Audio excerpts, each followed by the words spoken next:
మహోన్నతుడ మహాగణుడైన గొప్ప దైవ తండ్రి, నీ ఘనమైన నామం చేత దేవ ఆశనిచ్చి ఆరోగ్యాన్నిచ్చి తండ్రి కాచి కాపాడినందుకు నీకే స్తోత్రం చెల్లిస్తూ వాక్యం చెబుతుండగా దేవ ఆత్మ సహాయాన్ని దయచేయమని మాట్లాడుచున్న నాకు నేవ సముచితమైన జ్ఞానాన్ని దయచేయండి తండ్రి. నీ వాక్కుల తట్టు మా మనసుండిలాగా సహాయాన్ని దయచేయమని ప్రార్థిస్తూ నాయనా నీవు దేవా ఈ యొక్క వేకువని తండ్రి మాతో ఏం మాట్లాడాలనుకుంటున్నారు తండ్రి మాతో నేరుగా మాట్లాడమని తండ్రి సమస్త మహిమంతో కూడా నీ పాదాల చింత పెడుతూ వినే మనసు గల వారి ఉండలాగా సహాయాన్ని దయచేయమని కొద్ది విన్నపములు యేసు నామములో చిన్న ప్రార్థన సమర్పిస్తున్నాము తండ్రి, ఆమేన్.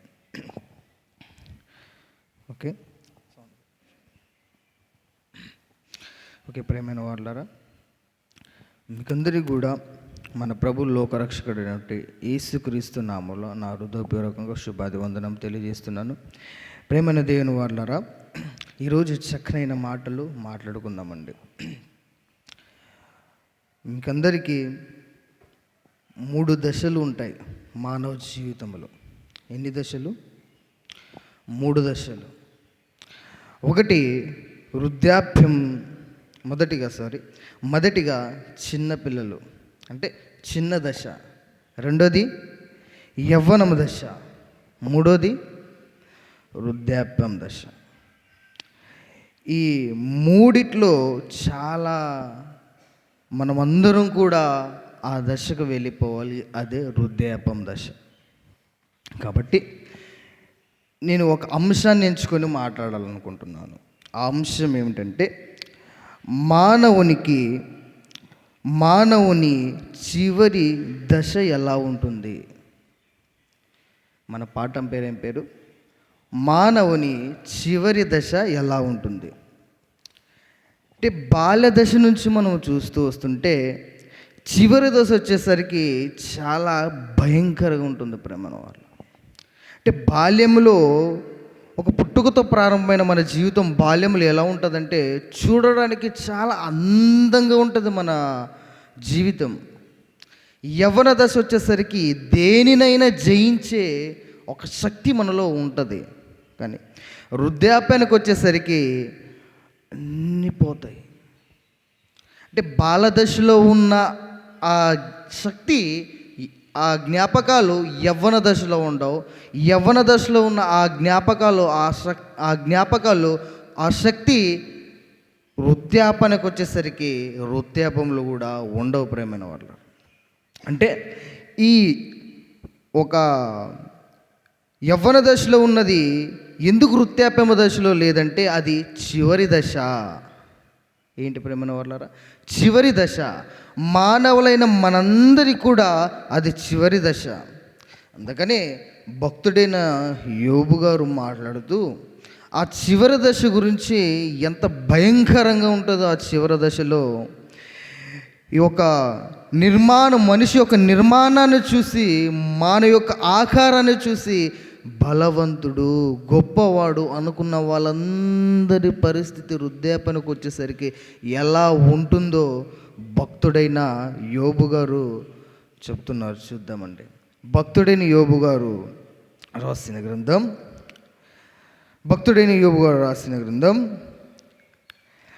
19వ అధ్యాయం త్వరగా చదువుకుందామండి. 19వ అధ్యాయం 14వ వచనం. 19వ అధ్యాయం 14వ వచనం. ఈ యొక్క వృద్ధాప్యము దశలో బంధువులు, స్నేహితులు, ఇంకా నావారు, అన్నలు, చెల్లెళ్ళు, ఎన్నో బంధాలు కలిగి ఉన్న మనం ఒకరోజు వృద్ధాప్యానికి వచ్చేసరికి ఈ బంధువులందరూ ఒకరోజు దూరం అయిపోతారు. ఒకరోజు యవ్వన దశ ఉన్నప్పుడు నా స్నేహితులు ఎందరో ఉంటారు, కానీ ఒకరోజు వృద్ధాప్యానికి వచ్చేసరికి అందరూ దూరం అయిపోతారు. కుటుంబం దూరం అయిపోతుంది, అన్నలు దూరం అయిపోతారు, ప్రతి ఒక్కరు దూరం అయిపోతారు. ఆ రోజున మన బ్రతుకు బిక్కుమన్నట్టుగా ఉంటుంది. ఆ రోజుని, ఆ దినాన్ని మనకు జ్ఞాపం చేసుకుందామండి. ఈరోజు యోబు గారి ద్వారా జ్ఞాపం చేసుకుందామండి. చదువుదామండి. 14వ వచనం చదువుతారా? 14వ వచనం. నా బంధువులు నా యుద్ధకు రాకయున్నారు. ఒకరోజు నా బంధువులు వీరు నా బంధువులు అన్నవే ఈరోజు ఆ బంధువులే నా యుద్ధకు రాకయున్నారు అంటున్నాడండి యోబు గారు. నా బంధువులు వాళ్ళుంటే చాలు, వాళ్ళుంటే నాకు ఏది అవసరం లేదు, అన్ని విషయంలో వాళ్ళు చూసుకుంటారని చెప్పుకున్న ఆయన వృద్ధాప్య దశకు వచ్చేసరికి నా బంధువులు నా దగ్గరికి రాకయున్నారు. నా బంధువులు నా దగ్గరికి రాకయున్నారు. నా బంధువులు నన్ను మర్చిపోయారు. నెక్స్ట్, నా ప్రాణ స్నేహితులు నన్ను మరచిపోయి ఉన్నారు. యవ్వన దశలో ఉన్నప్పుడు, బాల్య దశలో ఉన్నప్పుడు స్నేహితుల గురించి చాలా చక్కగా మాట్లాడుతుంటామండి మనమంతా. ఏమని మాట్లాడుతుంటామంటే, ఇప్పుడు నాకు చాలా ఇష్టమైన స్నేహితుడు, కష్టాల్లో ఉంటాడు, బాధలో ఉంటాడు, ప్రతి విషయంలో నాకు తోడై ఉంటాడు అని చెప్తుంటాం మనం. ప్రతి విషయంలో నాకు తోడై ఉంటాడు, ప్రతి విషయంలో ఎక్కడికి వెళ్ళినా నాతోనే ఉంటాడు ఈ స్నేహితుడు అని చెప్తుంటాం. కానీ వృద్ధాప్యానికి వచ్చేసరికి ఆ స్నేహితుడు కూడా ఏమై ఉన్నాడంట ఆయన ఏమైనా తెలుసా? మరిచిపోయారు. ఒకరోజు ఆ స్నేహితుడు చూసి మనం ఏం చేసాం? ఉప్పొంగిపోయే వాళ్ళం. నా స్నేహితుడు ఉన్నాడులే, ఏదైనా వాడు చూసుకుంటాడులే అనుకునే వాళ్ళం. ఆ స్నేహితుని చూసి ఏం జరిగినా నిన్ను ఎవరన్నా తాకాలంటే నన్ను తాకి వెళ్ళాలని చెప్పేవాళ్ళు ఆ స్నేహితులు. ఒకరోజు వృద్ధాప్యానికి వచ్చేసరికి అసలు నీవెవరో జ్ఞాపం కూడా చేసుకోరు. అసలు నీవెవరో జ్ఞాపం కూడా వాళ్ళు చేసుకోరంట. ఏమైంది? వృద్ధాప్యం చివరి దశ. ఒకరోజు కండలు తిరిగినప్పుడు, ఒకరోజు బలం ఉన్నప్పుడు స్నేహితులు వచ్చారు, బంధువులు వచ్చారు, నా అనుకున్న ప్రతి ఒక్కరు నా దగ్గరకు వచ్చి మాట్లాడిచేవారు కదా. ఈరోజు ఎందుకు నన్ను మరిచిపోయారు? నా దగ్గరికి ఎందుకు రావడం లేదు? ఏమైంది? చివరి దశ. చదువుకుందాం అలాగే.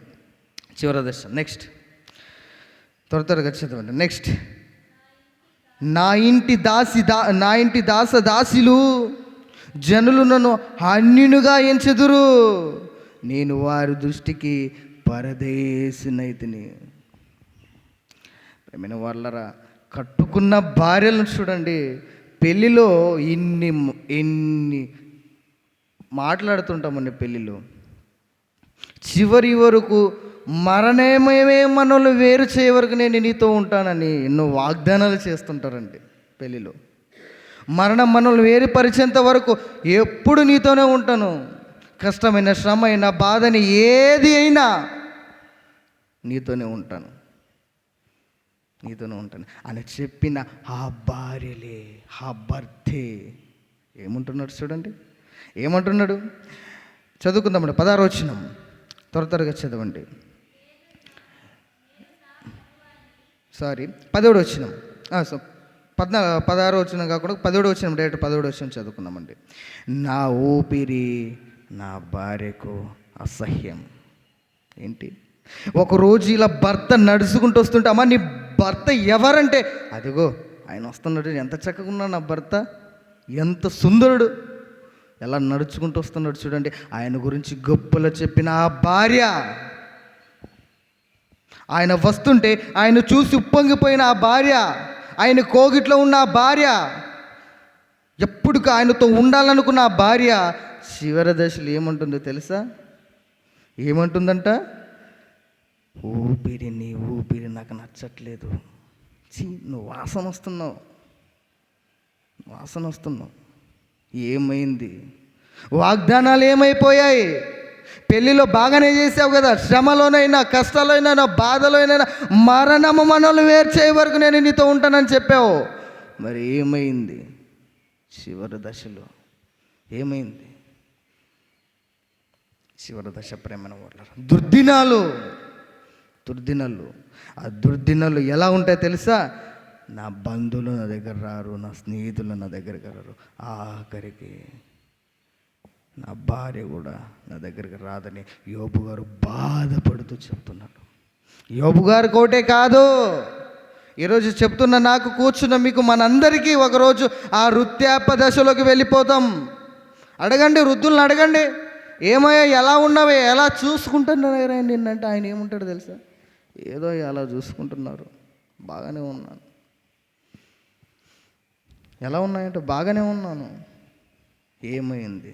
వృద్ధాపనకు వచ్చేసరికి అన్నీ పోయాయి. నీ స్నేహితులు ఎవరైనా మాట్లాడిస్తున్నారు వృద్ధాపంలో? అడగండి, ఎవరు మాట్లాడేవారు? వృద్ధాపంలో ఎవ్వరు మాట్లాడేవారు. ఈరోజు నేను వాక్యం చెప్తున్నాను అనుకోండి, ఒకరోజు వృద్ధుడిగా అయిపోయిన తర్వాత ఇలా వస్తే నన్ను ఎవరైనా మాట్లాడిస్తారా? మాట్లాడేవారు. ఎందుకు? ఒకరోజు నా బలం పోతుంది. ఆ రోజు నేను ఇలా వస్తే నా స్నేహితులు అనుకున్న వాళ్ళు అలా దూరంగా వెళ్ళిపోతారు. ఇదంతా నిజం. చాలామందిని అడగండి వృద్ధుల్ని, వాళ్ళు చెప్తుంటారు వాళ్ళొక ఆ వృద్ధాపంలో ఎలా ఉంటుందో చెప్తుంటారు. చదువుకుందామండి. నా ఊపిరి నా భార్యకు అసహ్యమైపోయావు. చీ అంటుందంట భార్య, చీ అంటుంది. ఒకరోజు భర్త భార్యను చూసి మురిసిపోయాడు.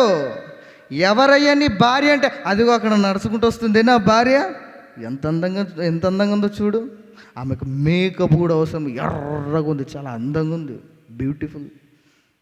చాలా చక్కగా చెప్పాడు భార్య గురించి. ఆ భార్య మంచాన పడిన తర్వాత భర్త చిన్న వాసన వస్తున్నావు అంటున్నాడు. అర్థమవుతున్నాయి నా మాటలు? అంటే ఏమైపోయింది? చివరి దశ చాలా భయంకరంగా ఉంటుంది ప్రేమను వాళ్ళరా. భార్యను చూసాము, బంధువులను చూసాము, స్నేహితులు చూసాము. ఇదిగో నా పిల్లలు వాళ్ళే నా సర్వం, వాళ్ళే నాకు అన్నీ. గొడ్డు కష్టపడినట్లు కష్టపడ్డావు కదా, ఆఖరికి నీ పిల్లలు నేను చూసి ఎలా అంటున్నారు తెలుసా? వృద్ధాప్యంలో ఏమంటున్నారు చూద్దామండి ఒకసారి. కిందికి చదవండి, అలాగే కిందికి చదవండి. 10వ వచనం, నేను కనిన కుమారులకు నా వాసన నచ్చట్లేదు, అసహ్యం. ఒకరోజు చిన్న పిల్లలుగా ఉన్నప్పుడు తండ్రులు షర్ట్లు వేసుకుంటున్నారండి, బట్టలు వేసుకుంటున్నప్పుడు మంచి సువాసన వస్తుంటే, అయ్యో మా నాన్న బట్టలు ఎంత మంచి వాసన వస్తున్నాయని ఆ బట్టలు వేసుకొని మనం మురిసిపోతుంటాం లేదా? కానీ ఒక రోజు వస్తుంది ప్రేమైన వాళ్ళరా, అదే మురిసిపోయిన ఆ కుమారుడు, నా కుమారుడు, నా వారసుడు, నా తర్వాత ఎవరైనా ఉన్నాడంటే ఇదిగో నా కుమారుడని చెప్పాడు ఆ తండ్రి. ఆ తండ్రి మంచాన పడిన తర్వాత ఆ కుమారుడు ఏమంటున్నాడో తెలుసా? తండ్రిని చూసి, నాన్న నువ్వు వాసన వస్తున్నావు, నువ్వు దూరంగా ఉండు. ఏమైంది ప్రేమైన వాళ్ళరా? ఏమైంది? మానవ జీవితంలో వృద్ధాప్యం ఎంత భయంకరంగా ఉంటుందో చూడండి, ఎంత భయంకరంగా ఉంటుంది ప్రేమ. మేము ఒకప్పుడు అనుకునే వాళ్ళమండి, చిన్న పిల్లలుగా ఉన్నప్పుడు మేము పెద్దవాళ్ళు అయితేనే బాగుండేది అనుకున్నాం. ఇప్పుడు చిన్నవాళ్ళుగా ఉంటేనే బాగుండేది అనిపిస్తుంది. నిజం. ఈ యవ్వన దశ కూడా చాలా భయం వేస్తుంటుంది ప్రేమ వాళ్ళరా, నిజం. అలాగే ఇప్పుడు ఈ యవ్వన దశలో కొంతమంది ఏమనుకుంటున్నారంటే వృద్ధాప్యానికి వెళ్ళిపోతే ఏ పని ఉండదు, ఆరామ్ తినవచ్చు, తాగవచ్చు. కానీ వృద్ధాప్యం ఎంత భయంకరంగా ఉంటుంది తెలుసా ప్రేమన వాళ్ళారు? చాలా భయంకరంగా ఉంటుంది ప్రేమన వాళ్ళారు. యోబు గారు దాని విషయంలో చెబుతూ మనందరినీ హెచ్చరిస్తున్నాడు. ఏమని హెచ్చరిస్తున్నారు తెలుసా? ఆఖరికి నీ పిల్లలే సర్వం అనుకున్నావు కదా, ఎవరు లేకున్నా నా కొడుకుంటే నాకు కొండంత బలము రన్నావు. చాలు, వాడు నువ్వు చూసుకుంటాడు. నాకేమైనా కష్టం వస్తే, నాకేమైనా బాధ వస్తే వాడు చూసుకుంటాడు. ఇరుకుల్లో ఇబ్బందులు ఏది జరిగినా నాకు ఒక కొడుకున్నాడు, వాడు నన్ను చూసుకుంటాడు, చాలు. కానీ ఆ కొడుకే, ఆ కూతురే ఏముంటుంది తెలుసా? చివరి దశలో మా నాన్న వాసన వస్తున్నాడు, మా నాన్న బట్టల వాసన వస్తున్నాయి, మా నాన్న దేహం వాసన వస్తుంది అంటున్నాడండి. మా నాన్న దేహం వాసన వస్తుంది. చదువుకుందామంట, అలాగే చదువుకుందామండి ప్రేమైన వాళ్ళారా. 18వ వచనం త్వరగా చదవండి. చిన్నపిల్లలు సహా నన్ను తునీకరించెదరు, నేను లేచుట చూచినడలా బాలురు నా మీద దూషణ పలుకుదురు. 19వ వచనం ఒకరోజు ఆ బలాన్ని చూసి, ఆ ఒక చేతుల కండును చూసి మురిసిపోయిన వారి పరిస్థితి ఎలా ఉంటుందో చదవండి ప్రేమైన వాళ్ళారా. నా ప్రాణ స్నేహితులందరికీ నేనే సహ్యుడునైతిని. నేను ప్రేమించే వారును నా మీద తిరగబడి ఉన్నారు. నిజమండి. ఒకరోజు నా ప్రాణ స్నేహితులని చెప్పుకున్నా, నా స్నేహితులని చెప్పుకున్నా, నా బంధువులని చెప్పుకున్నా, ఒకరోజు అందరూ తిరగబడిపోతారంట మన పైన. అది చివరి దశ. ఏ దశ అది? మాట్లాడండి, మౌనంగా ఉండకండి. ఏ దశ? చివరి దశ. చాలా భయంకరంగా ఉంటుంది ప్రేమన వాళ్ళ. 20వ వచనం చూడండి. అలాగే నా ఎముకలు నా చర్మములతో నా మాంసముతోనూ అంటుకొని ఉన్నాయి. చూడండి, నా చెయ్యి చూడండి, ఎక్కడ ఎముక కనిపిస్తుందా? ఎక్కడ ఎముక కనిపిస్తుందా? కనిపించదు. ఒకరోజు వృద్ధాపనకి వస్తే నా చెయ్యి అంత ముడతలు పడిపోతుంది, ఎముకలకి ఇలా అంటుకుంటుంది ప్రేమ. చాలా భయంకరంగా ఉంటుందంట చివరి దశ. నా ఎముకలు అదే అంటున్నాడు చూడండి, నా ఎముకలు నా చర్మములతోనూ నా మాంసముతోనూ అంటుకొని ఉన్నది. ఇంకా చివరి దశ. ఆ దశలో ఇవన్నీ జరుగుతాయి ప్రేమన వాళ్ళ. ఇవన్నీ జరుగుతాయి. ఇంకా ఇంకా ఇంకా చూసుకున్నామండి ప్రేమన వాళ్ళ. వీటికంటే ఇంకా భయంకరమైనవి మన జీవితంలో జరుగుతుంటాయి. కొంతమంది చూస్తున్నారు లేదు, తల్లిదండ్రులు పిల్లలు అసలు పట్టించుకోవట్లేదండి చివరి దశలో. వయసు అయిపోయిన తర్వాత అసలు పిల్లలు తల్లిదండ్రులు అసలు పట్టించుకోవట్లేదు ప్రేమన వాళ్ళు. చూస్తున్నారు లేదు మీరంతా. అంటే ఆ చివరి దశలో చాలా భయంకరంగా ఉంటాయి ప్రేమన వాళ్ళు, చాలా భయంకరంగా ఉంటాయి. అందుకని యోబు గారు మనతో ఒత్తి ఒత్తి ఒత్తి ఒత్తి చెప్తున్నాడు, నువ్వు నా వాళ్ళు అని చెప్తున్నావే, నా బంధువులని చెప్తున్నావే, ఒకసారి నువ్వు రోడ్డున పడు, ఒకసారి నువ్వు వృద్ధాప్యంలోకి వెళ్ళు, ఎవరైనా వస్తాడా? ఎవడు రాడండి. బలం ఉన్నంత వరకు, నీ దగ్గర ఆరోగ్యం ఉన్నంత వరకు, నీ దగ్గర మంచి చేతుల కష్టపడుతున్నప్పుడు బలం ఉన్నంత వరకు నా వారు, నా అన్న, నా సహోదరుడు, నా చెల్లి, నా అన్న, ప్రతి ఒక్క బంధాలన్నీ కలుసుకొని ఉంటాయండి. ఏంటి, ఒక్కసారి వృద్ధాపంలోకి వెళితే, చివరి దశలోకి వెళితే బంధువులు కూడా ఎవరు నువ్వు ఎలా ఉన్నావు అనడం కాదు, నీ దగ్గర కూడా రారు ప్రేమన వాళ్ళు. చాలా భయంకరంగా ఉంటుంది చివరి దశ. వాటిని జ్ఞానైన సొలొమోను గారు దుర్దినాలు అంటున్నాడు. చూడండి, ఒకసారి చూసుకుందామండి. మీ దగ్గర ఉన్న బైబిల్ ఓపెన్ చేయండి. ప్రసంగి గ్రంథం, జ్ఞానైన సొలొమోను గారు రాసిన ప్రసంగి గ్రంథం 12వ అధ్యాయం మొదటి వచనం నుంచి చదువుకుందామండి. సమయం వైపు చూడొద్దండి, కొద్దిగా సమయం ఎక్కువైనా పర్లేదు, దేవుని మాటలు కొన్ని ఎక్కువ విందాం ఈరోజు. ఓకేనా? చదువుకుందామండి. చదువుతారా? దుర్దినములు రాకముందే ఇప్పుడే వీటి యందు నాకు సంతోషము లేదని నీవు చెప్పు. సమస్తములు రాకముందే, తేజస్సునకును సూర్యచంద్ర నక్షత్రములకును చీకటి కమ్మకముందే, వాన వెలిసిన తర్వాత మేఘములు మరలా రాకముందే, నీ బాల్య దినముందే ఏం చేయలే, నువ్వు సృష్టికర్తని స్మరణకు తెచ్చుకో. ఆ రోజు దుర్దినాలు, చివరి దశ అంటే దుర్దినాలు. ఆ దుర్దినాలు నీ దగ్గరకు రాకముందు ఏం చేయాలి తెలుసా? సృష్టికర్తను స్మరణకు తెచ్చుకుంటున్నాడండి. చూద్దామండి. 3వ వచనం త్వరగా చదవండి, చదివి సహకరించండి. 3వ వచనం.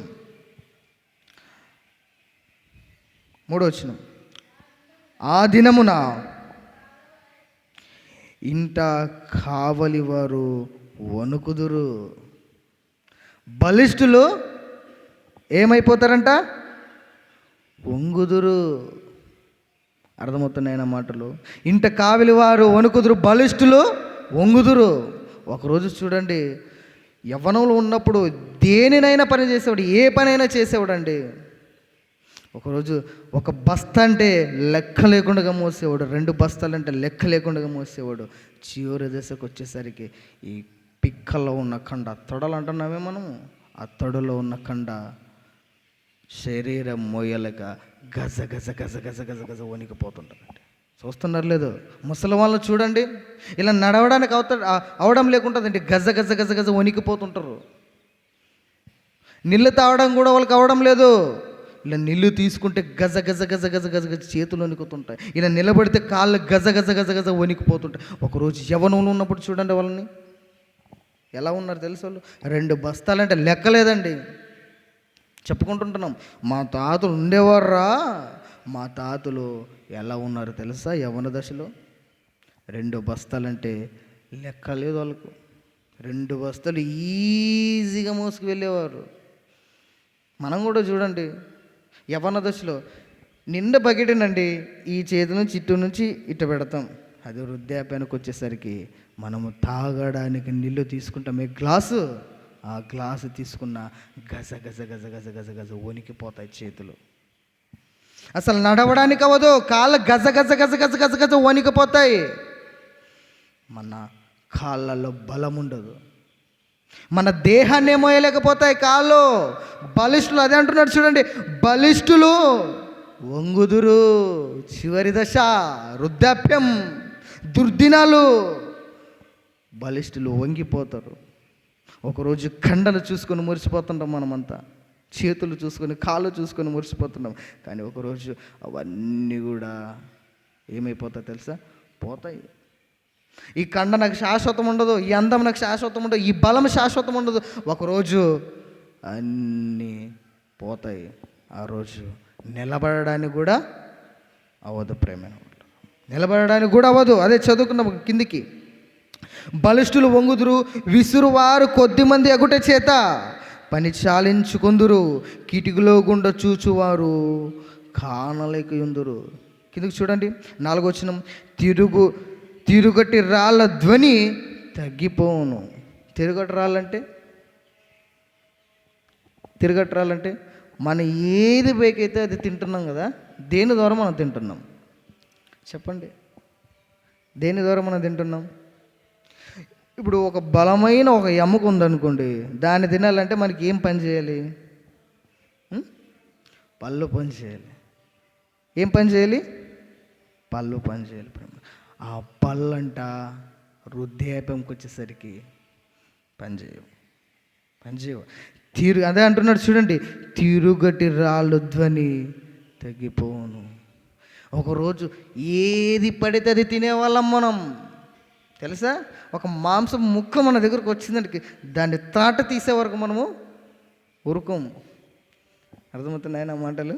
దాన్ని తాట తీసే వరకు ఉరుకోము. కానీ ఒకరోజు చివరి దశ వస్తే మాంసపు ముక్క కాదు కదా, రొట్టె ముక్కలు తినవయ్యా అని తెచ్చిపెట్టిన నేను తినలేనయ్యా, నా పళ్ళు ఊడిపోతున్నాయి, నొప్పేస్తున్నాయి, దవడలు నొస్తున్నాయి అంటుంటారు. ఏమైంది? దుర్దినాలు. ఏ దినాలు చెప్పండి అమ్మా? ఏ దినాలు? దుర్దినాలు. ఒకరోజు ఏది పడితే అది తినేవాళ్ళం, ఏది పడితే అది తినేవాళ్ళం. రాళ్ళు తిన్నా కూడా అరిగేది. ఇప్పుడు రొట్టె ముక్క తిన్నా పళ్ళు ఊడిపోతున్నాయి. అర్థమవుతున్నాయి అన్నమాట. రొట్టె ముక్కు తిన్నా కూడా పళ్ళు ఊడిపోతున్నాయి. ఏ దినాలు అవి? దుర్దినాలు. మనకు రావనుకోకండి, అందరికి వస్తున్నాయి, అందరికి వస్తున్నాయి ప్రేమ వాళ్ళ. నెక్స్ట్ ప్రేమ చదువుకుందామండి. అలాగే 4వ వచనం, వీధి తలుపులు మూయబడును. వీధి తలుపులు అంటే తలుపుల సైడ్ చూడకండి మరి. వీధి తలుపులు అంటే అవు కాదండి, కళ్ళు.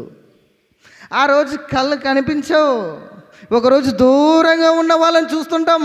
ఎవరైనా వస్తే అయ్యో నా వాళ్ళ వస్తున్నారే అంటున్నాం. ఎవరైనా వస్తే నా కుమారుడు అదిగో అక్కడ వస్తున్నాడు, లేకుంటే నా బంధువులు అడుగు అక్కడ వస్తున్నాడు. ఏదైనా వాహనం వెళ్తే అక్కడ వెళ్తుంది చూడండి, అది చాలా అందంగా ఉందని చెప్తుంటాం. కానీ ఒకరోజు దగ్గరగా వచ్చి పిల్లలు, అవ్వా నేను నీకు కనిపిస్తున్నానా అవ్వా అంటే, అయ్యా నువ్వెవరో నాకు గుర్తు దొరకడం లేదయ్యా. తాతయ్య నేను నీకు కనిపిస్తున్నానంటే, అయ్యా నీవెవరు నాకు గుర్తు దొరకడం. ఏమైంది ప్రేమైన వాళ్ళు? ఆ కళ్ళు పోయాయి. ఒకరోజు బ్లాక్గా ఉండే మన కళ్ళు తెలుసా. బ్లాక్ ఏమంటారు? బ్లాక్ కలర్ ఉంటాయి లోన చిన్నగా. ఆ కళ్ళలోకి ఏమొచ్చేస్తే తెలుసా? తెలుపు వచ్చేస్తుంది ప్రేమైన వాళ్ళు. తెలుపు వస్తుంది. చూడండి, చాలా వృద్ధులను చూడండి, పాపం వాళ్ళ పరిస్థితి ఎలా ఉంటుంది తెలుసు? కళ్ళు కనపడవు అండి. దూరంగా ఉన్న వాళ్ళని దేనినైనా చూసేవాళ్ళం. ఒకరోజు దగ్గరకు వచ్చి, అమ్మా నేను నీకు కనిపిస్తున్నానంటే, అయ్యా నీ ఎవరో నాకు అర్థం కావడం లేదయ్యా, నువ్వు అసలు నాకు కనిపిస్తలేవా అంటే, ఏమైంది ప్రేమన వల్ల? చివరి దశ, అదే చివరి దశ. అది సల్మోన్ గారు చెప్తున్నారని. చివరి దశ చాలా భయంకరంగా ఉంటుంది. కళ్ళు కూడా ఆ రోజు కనిపించవు. చదువుకుందామండి. అలాగే ఇంకా, పిట్టల యొక్క కూతకు ఒకడు లేచును. పిట్టల యొక్క కూత కంటే ప్రతి దానికి భయపడిపోతుంటాం. చీమ కరిచినా భయపడిపోతుంటాం, ఎల కరిచినా భయపడిపోతుంటాం, పిల్లరిచినా భయపడిపోతుంటాం, కుక్కరిచినా భయపడిపోతుంటాం, కోళ్ళరిచినా భయపడిపోతుంటాం. ఆ చివరి దశలో దేని చూసి, ప్రతి దాన్ని చూసి భయపడిపోతుంటాం అండి. నిజం. ఏమైంది? ఒకరోజు దేనినైనా జయించిన వాడు వృద్ధాపానికి వచ్చేసరికి ప్రతి దానికి భయపడుతుంటాడు. అదే చివరి దశ, అదే వృద్ధాపం, అదే దుర్దినాలు ప్రేమన వాళ్ళారా, దుర్దినాలు. చదువుకుందామండి. ఎత్తు చోటులకును భయపడుదురు. ఎత్తు చోటుల కంటే ఒకరోజు కొండెక్కరా అంటే పరిగెత్తుకుని ఎక్కేవాళ్ళం మనమంతా. యవ్వన దశలో ఏం చేసేవాళ్ళం? పరిగెత్తుకుంటూ వెళ్ళేవాళ్ళం. ఈరోజు ఈ మెట్టలు ఎక్కాలంటే మీరు ఎంత ఈజీగా ఎక్కొస్తున్నారు తెలుసా? ఒకరోజు మెట్టలు ఎక్కాలంటే ఒక కొండ ఎక్కినట్టుగా అనిపిస్తుంటుందండి. అదే అంటున్నాడు ఇక్కడ, ఎత్తైన చోటులకు భయపడుదురు. ఆ మెట్టు కూడా ఒక కొండలాగా అనిపిస్తుంటుంది. చూడండి, వృద్ధాపంలో ఉన్న వాళ్ళు చర్చకు వస్తున్నప్పుడు ఎలా వస్తుంటారు తెలుసా? వాళ్ళు మెల్లిమెల్లిగా అడుగుల్లో అడుగేసి నిదానంగా వస్తుంటారండి. అదే చివరి దశ. బలం ఉన్నప్పుడు దేనినైనా ఎక్కేవాళ్ళం, ఎంత దూరమైనా నడిచేవాళ్ళం. ఇప్పుడు ఒక మెట్టు ఎక్కాలన్నా, ఒక మెట్టు దిగాలన్నా చాలా భయంగా ఉంటుందండి. ఎప్పుడు పడతానో, ఎప్పుడు లేదో అన్నట్టుగా ఉంటుంది. నిజమే కదా? అర్థమవుతున్నాయి నా మాటలు? నిజమే కదా? భయంగా ఉంటుంది మనకు. ఆ మెట్టులు దిగాలన్న భయం, మెట్టులు ఎక్కాలన్న భయం, ఎక్కడైనా నడాలన్న భయం. ఎందుకంటే ఆ రోజు ఏం పని చేయవు? కాళ్ళు. అదే అన్నాడు కదా జ్ఞాని అయిన సొలొమోను గారు. సరే, జ్ఞాని అయిన సొలొమోను గారు ఏమన్నారు చెప్పండి? బలిష్ఠులు ఏమవుతారు చెప్పండి? ఏమవుతారు బలిష్ఠులు? ఏమవుతారు చెప్పండి? ఇంతవరకు విన్నారు కదా. వంగుతారు. ఒకరోజు ఈ పిక్కల్లో, ఈ తడలో ఉన్న బలం ఆ రోజు ఉండదు. వృద్ధాపంలో వచ్చేసరికి అన్నీ పోతాయి. ఒక మెట్టెక్కాలన్నా గొట్టెక్కున్నట్టుగా ఉంటుంది ఆ రోజు. చాలా భయంకరంగా ఉంటుంది ప్రేమన వాళ్ళారా. అందుకని యేసుక్రీస్తు పేతురుతో అంటాడు తెలుసా, ఆఖరికి నీకు ఇష్టము లేని చోటుకు నేను తీసుకువెళ్తారు అంటుంటాడు. చూడండి, ఆ సందర్భం చూసుకొని ముగిద్దామండి. సమయం చాలా అయింది, పర్లేదు. వాక్యం అనేది చాలా బలమైనది కాబట్టి వాక్యాలను మనము ఇంకిన్ని నేర్చుకున్నామండి. ఓకే, యోహాను సువార్త చివరి అధ్యాయం. యోహాను సువార్త 21వ అధ్యాయం 18వ వచనం. త్వరగా చదవండి, సమయం చాలా అయింది కాబట్టి త్వరగా. యోహాను సువార్త 21వ అధ్యాయం 18వ వచనం. 21వ అధ్యాయం 18వ వచనం. మరలా ఆయన చదువుతారా? సరే, 18వ వచనం చదవండి. యేసు నా గొర్రెలను మేపి. ఎవరితో చెప్తున్నాడు ఈ మాటలు అంటే? పేతురుతో చెప్తున్నాడు. ఏమని చెప్తున్నాడు? నువ్వు నా గొర్రెల మేపు, నీవు యవ్వనుడవై ఉండినప్పుడు నీ అంతట నీవే నడమును కట్టుకొని నీకిష్టమైన చోటికి వెలుచుంటివి. నీ నడుమును కట్టుకుంటావు, నీకు ఇష్టమైన చోటుకి వెళతావు. ఒకరోజు బలం ఉన్నప్పుడు, యవ్వనుడిగా ఉన్నప్పుడు. నీకు తెలుసా, మనం అందరం కట్టుకుంటాను. ఏది కట్టుకుంటాను చెప్పండి? లొంగీలు అంటారు కదండి ముసలి వాళ్ళు అయితే. ఆడవాళ్ళు అయితే చక్కగా చీర కట్టుకుంటారు. ఒకరోజు అది కూడా కట్టుకోవడానికి మన వల్ల కాదు. అవుతుందా? కాదు. ఒకరోజు ఆ లొంగిని మనకు ఎవరో కట్టిస్తేనే మన ఒంటి మీద ఉంటుంది. ఆ చీరను ఎవరో ఒకరు కడితేనే చీర ఒంటి మీద కనిపిస్తుంది. అదే అంటున్నాడు పేతురుతో, పేతురు నీవు ఎక్కడికి వెళ్ళాలన్నా నీకు ఇష్టమైన చోటుకు నీవు వెళ్తున్నావు కదా, నీవు ఏది కట్టుకోవాలన్నా కట్టుకుంటున్నావు కదా, ఒకరోజు నీకు వస్తుంది నేను ఆ దుర్దినాలు ఒకరోజు ఆ దుర్దినాలు వస్తున్నాయి. అదే చెప్తున్నా చూడు, దుర్దినాలు వస్తున్నాయని చెబుతూ నీవంతటి నీవే నడుమును కట్టుకొని నీకు ఇష్టమైన చోటుకి వెలుచుంటివి. నీవు ముసలవాడవైనప్పుడు నీ చేతులు నీవు చాచదు, వేరొకడు నీ నడుమును కట్టి నీకు ఇష్టం కాని చోటుకి నేనేం చేస్తాడు తెలుసా, మోసకపోతాడు. అసలు ఇష్టమే ఉండదు ఆ చోటు. మీకు అందరికి తెలుసో లేదండి, ఈ ఒక మంచిగా బలం ఉందనుకోండి, మనకి ఇష్టమైన చోటుకి ఎక్కడ ఇష్టమైతే ఆ చోటుకి వెళ్తామండి. ఒకరోజు నీకు తెలుసా, బాగా ఆలోచన చేయండి. సమయం వైపు మాత్రం కానీ మీ ఆలోచన పెట్టకోకండి దయచేసి. ఒక 5 నిమిషాలు ముగిస్తాను. బాగా ఆలోచన చేయండి. ఒకరోజు కొన్ని లక్షల పెట్టి ఇల్లు కట్టిస్తుంటాం బలం ఉన్నప్పుడు, బాగా యవ్వనంలో ఉన్నప్పుడు. ఆలోచించండి, బలం ఉన్నప్పుడు లక్షల పెట్టి ఇల్లు కట్టిస్తుంటాము. కానీ ఒకరోజు వృద్ధాప్యం వచ్చి ఏం చేస్తారు తెలుసా, ఆ ఇంట్లో కూడా నేను ఉంచారు. పక్కనే నీ కొరకు పెద్ద ప్యాలెస్ కట్టి ఆ ప్యాలెస్లో పెడతారు. ప్యాలెస్ అంటే ఏదో అనుకోకండి, షెడ్ వేస్తారు. ఏమేస్తారు చెప్పండి, షెడ్ వేస్తారు. ఎందుకు? వృద్ధాప్యం, దుర్దశ. నువ్వు వాసన వస్తున్నావు. బ్రతికి ఉన్నప్పుడు నా కుమారులు దీంట్లో ఉండాలి, నా కొడుకు దీంట్లో ఉండాలి, ప్రతి ఒక్కరు చక్కగా కుటుంబంతో సహా జీవించాలని కట్టుకున్నావు కదా ఇల్లు. ఏమైంది చివరి దశలో? అసలు నువ్వు కట్టుకున్న నిన్నే ఇంటి బయటనా, ఇంటి పక్కన, లేకుంటే ఇంట్లో ఏదో ఒక మూలన మంచం వేసి ఏం చేస్తారు తెలుసా, పరుండు పెడతారు. ఏమైంది? చివరి దశ. నీకు ఇష్టం కాని చోటుకి నీది తీసుకువెళ్తుంటారు. ఇష్టం కాని చోటుకి ప్రేమన వల్ల ఒకరోజు చెప్తాను, ప్రేమన వల్ల ఒకరోజు ఎడన్నా బాత్రూమ్కి వెళ్ళాలంటే చాలా దూరం వెళ్ళిపోయేవారు.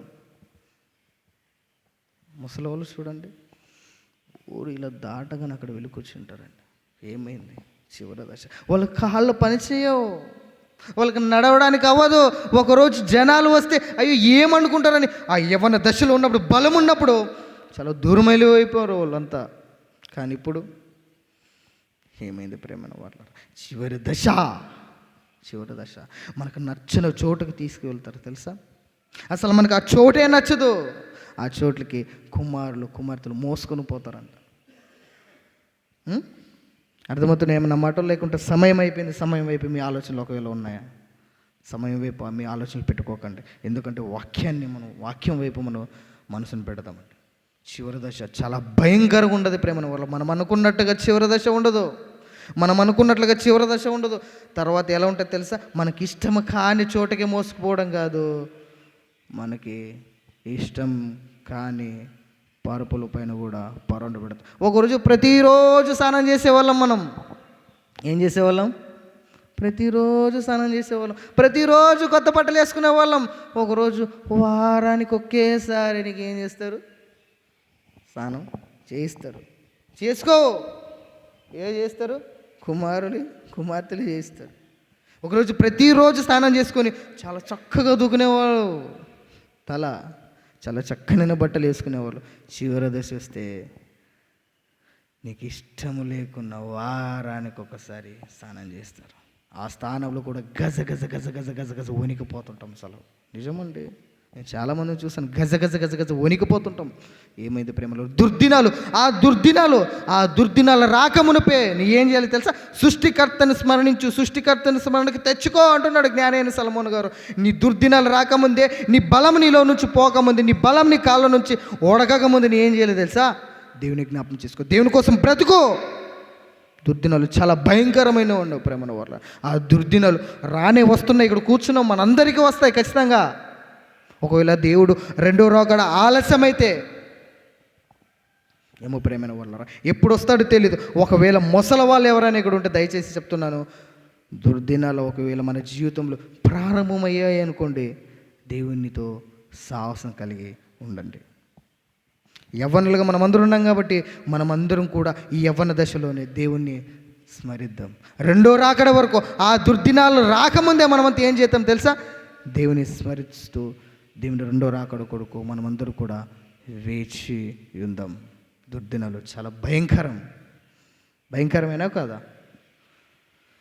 భయంకరమైనవే కాదమ్మా. భయంకరమైన ప్రేమ. ఆ భయంకరమైన దినాలు రాకముందే మనమందరూ కూడా ఏం చేద్దామండి? ఏం చేద్దామండి? ఏం చేద్దామండి? సృష్టికర్తని స్మరణకు తెచ్చుకొని మన బ్రతుకులు, మన జీవితాలు మార్చుకొని చనిపోయిన తర్వాత దేవుడుండే లోకానికి వెళ్ళిపోదాం. అటు ధన్యత మనందరూ కూడా దేవుడు దయచేయనుగాక. ఓకే, ప్రార్థన చేసుకొని కూటని ముగించుకున్నాం, వాక్యాన్ని ముగించుకున్నాం. భూమిని ఆకాశాన్ని సర్వలోకం సృష్టించిన మా ప్రియ పరలోకమందున మా కన్న తండ్రి దేవ, ఇంతవరకు చక్కగా వాక్యాలు మాతో మాట్లాడినందుకు స్తోత్రములు. నేను చివరి దేశాలు ఉంటుంది దేవ, ఇంతవరకు మాట్లాడారు, అందరిని బట్టి స్తోత్రములు. నేను చివరి దశ చాలా భయంకరంగా ఉంటుందో ప్రభు. దుర్దినంలో రాకమునిపేసి